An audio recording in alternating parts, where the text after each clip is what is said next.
Garen and a Dragon Named Goose, Part 4.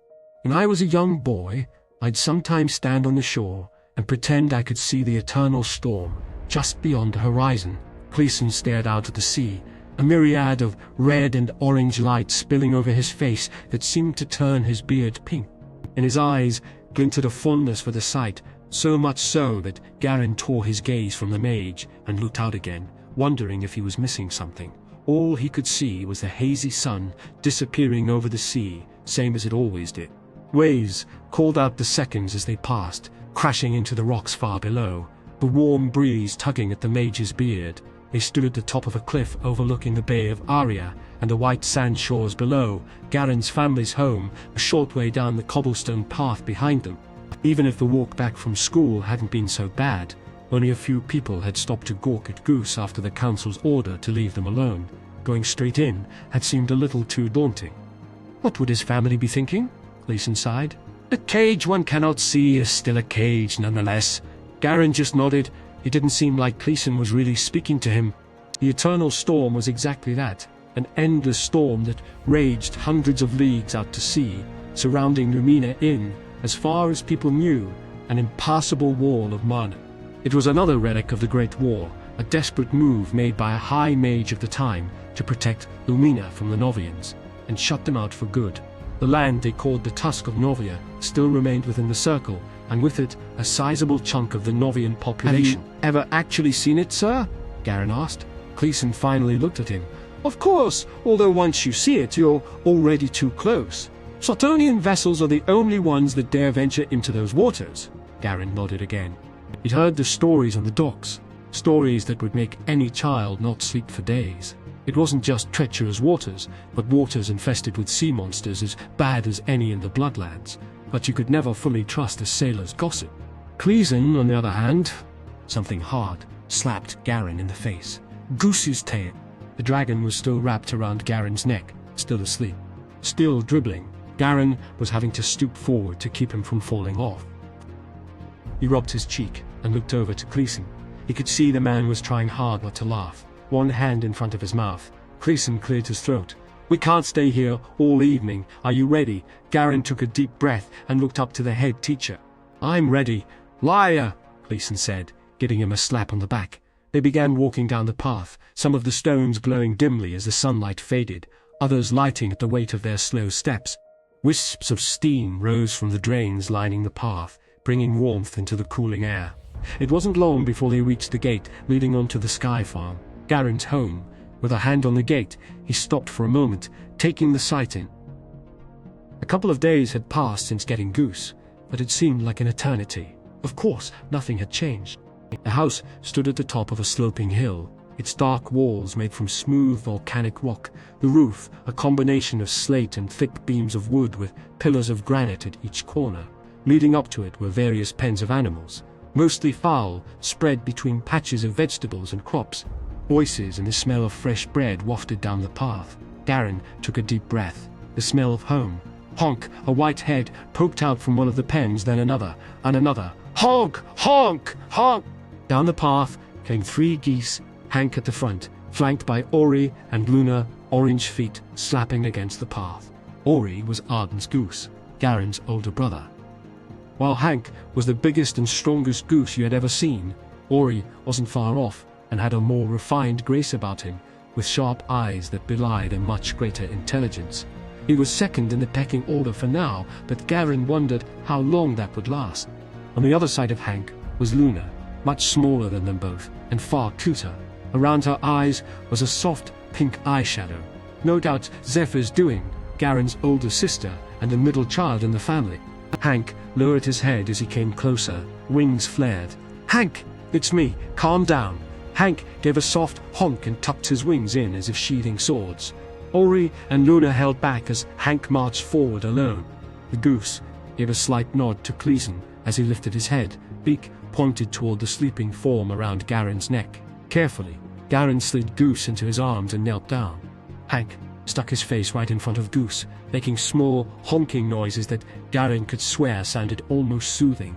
From nowhere, another beak suddenly prodded Goose in the stomach. Ori! Hank hissed and flapped his wings at the intrusion, and Ori bowed his head.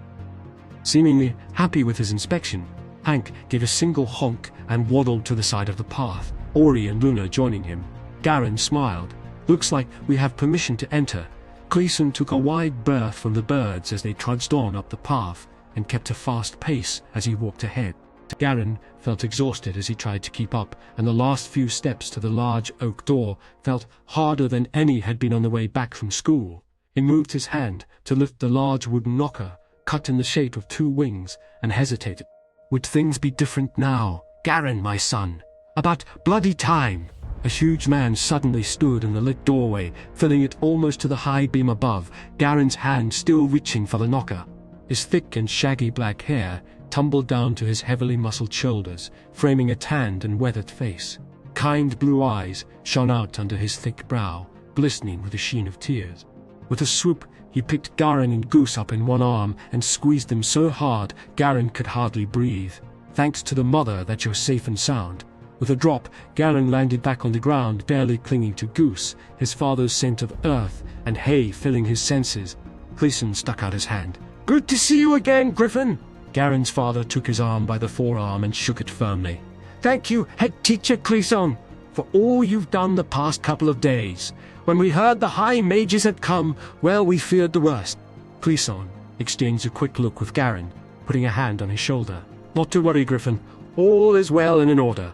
We simply need to keep a close eye on this one. I trust you've seen the reports. Griffin pulled Garen close again. I have seen them, and we will keep a very close eye. Hank will stick to him like moss on stone. I'm glad to hear it. Gleason bowed his head. Now, if you'll excuse me, I have matters to attend to back at the school. Garen, remember the exercises I taught you and stay focused. For a moment, Gleason's eyes shone with a fierce intensity. You'll need all of your strength for what's to come. I will. Thank you, head teacher. Garen grit his teeth. He had to be ready for the test. Griffin, give my regards to Ayla, and I look forward to seeing Arden at the festival. May the mother shine upon you and your beautiful family.